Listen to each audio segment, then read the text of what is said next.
Well, the field of candidates in this year's midterm elections does include nearly 300 people who refuse to accept the 2020 presidential election results. And in a last-ditch attempt to keep those candidates out of office, a group of Republicans is now shelling out some pretty big money to get the attention of voters. The Republican Accountability Project launching a $3 million advertising campaign specifically targeting candidates who deny President Biden's win, with the spots airing on conservative news outlets. My name is Bart, and I am a Republican. Is the election denial potentially a dangerous thing for the country? And I think absolutely. Politics is not everybody's going to agree with me. That's probably a good thing. But when you start talking about questioning just the foundations of the election and things like that, that is taking things to an entirely different level. And that's a true threat to our democratic system.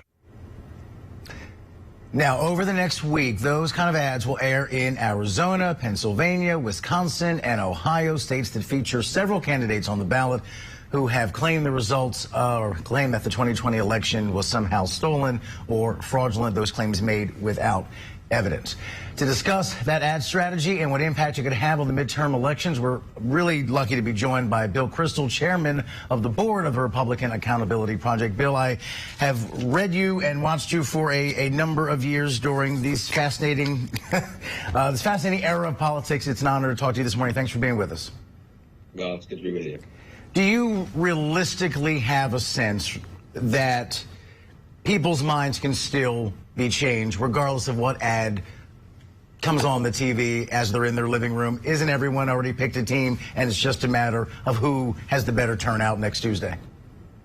Well, there's some of that, but look, all the polls show 6, 7, 8% undecided. A lot of those undecided voters are people who might agree with the Republicans a little more on some of the policy issues, aren't happy about inflation, et cetera, but who are worried about the Trumpy Republican Party that's engaged in election denial, laying the groundwork possibly for election subversion in 2024. And that's who these ads speak to. And you showed one of them.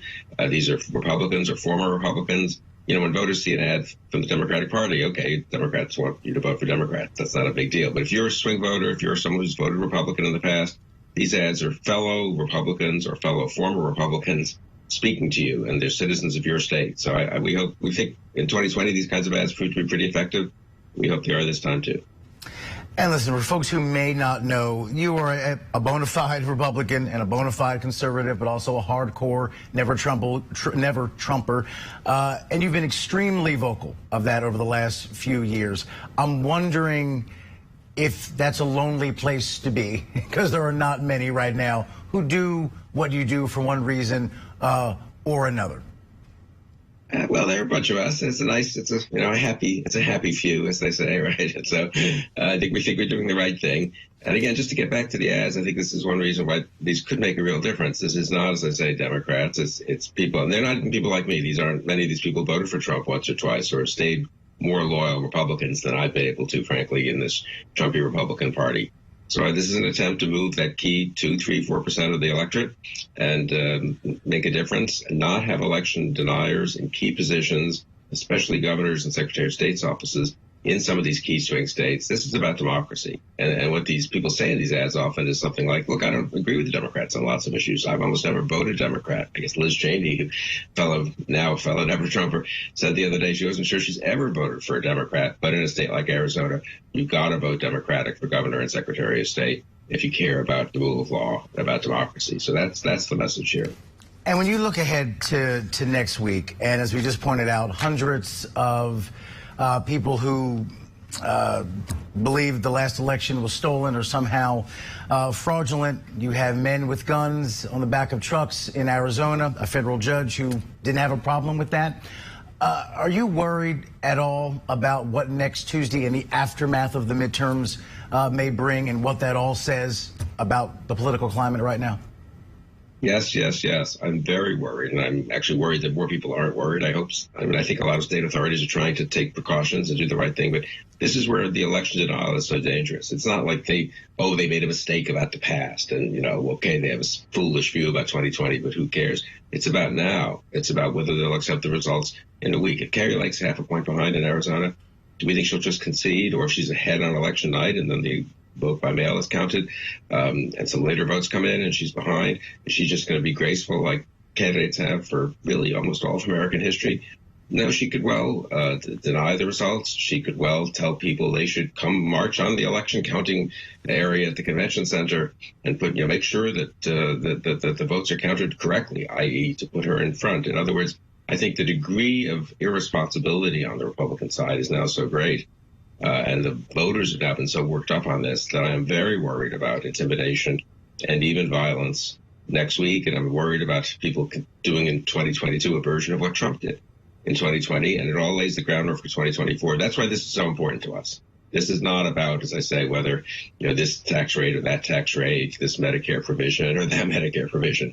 This is about democracy, and it's not about 2020. We call it election denial, which is a good term, but it's also about election subversion. It's about refusing to accept the will of the voters and the will of law going forward, not just looking backward.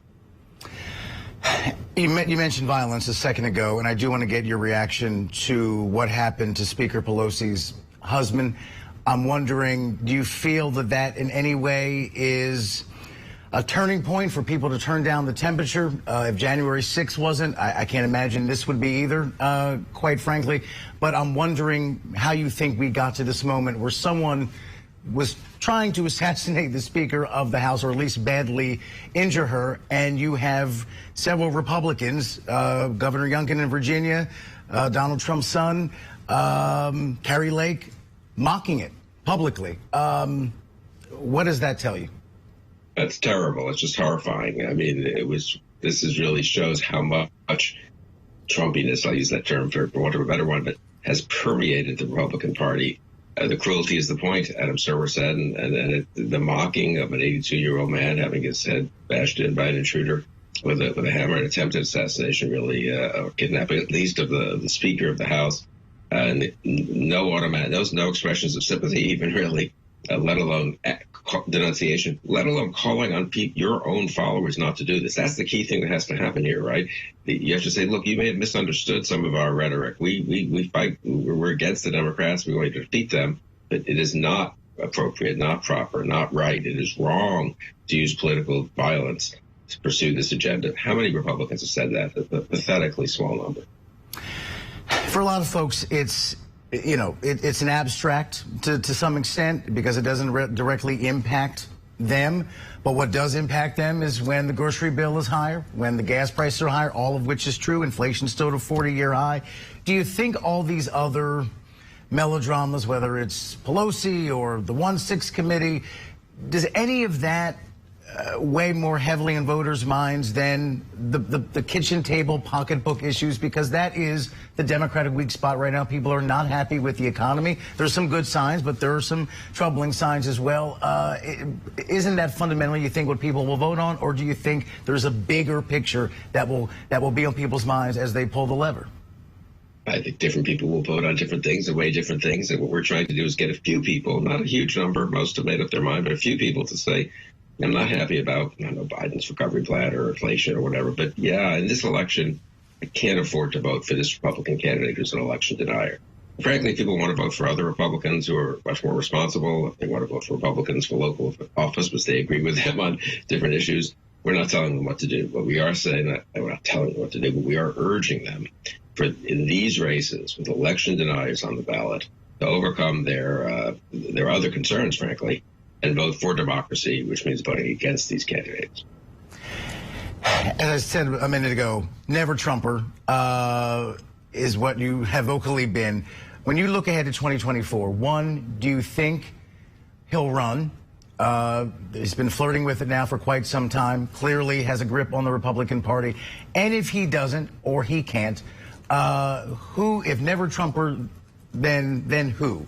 Is it a Liz Cheney? Is it an Asa Hutchinson? Is it a Larry Hogan? Who's next on your bench to take the mantle, if the mantle can be taken? Yeah, I think the mantle's unlikely to be taken. Trump remains dominant in the party. And if he doesn't run, I think someone who's pretty Trump adjacent and not in the business of saying what Liz Cheney has said is likely to be the nominee, which is why people like me have said maybe, we may have to stay with the Democratic Party for another cycle or two, hope for a moderate Democrat, for a Democrat who's strong on foreign policy, as the Biden administration has been pretty much, who's not on the left wing of the party, and work for that if necessary. So look, I'm for. These are friends of mine, the Republicans, Larry Hogan and Liz Cheney, and I respect them. I don't think there's a path to the Republican nomination in this Republican Party for that kind of person who's tells the truth about democracy, the rule of law, and about elections. That's kind of what we learned in 2021 and 2022. You mentioned January 6th. I thought for a minute after January 6th, okay, maybe this is the moment when the party turns its back on that. Sadly, really tragically, I'd say, that has not been the case. And in 20 seconds, just finish this sentence for me, then I promise we'll let you get on with your morning. The modern Republican Party is what? Badly broken, and really, I'm afraid, a threat to democracy in its current form. Bill Kristol, chairman of the board for the Republican Accountability Project. Can't tell you how much we appreciate your time this morning. Thank you so much. Please come back. I will do. My pleasure.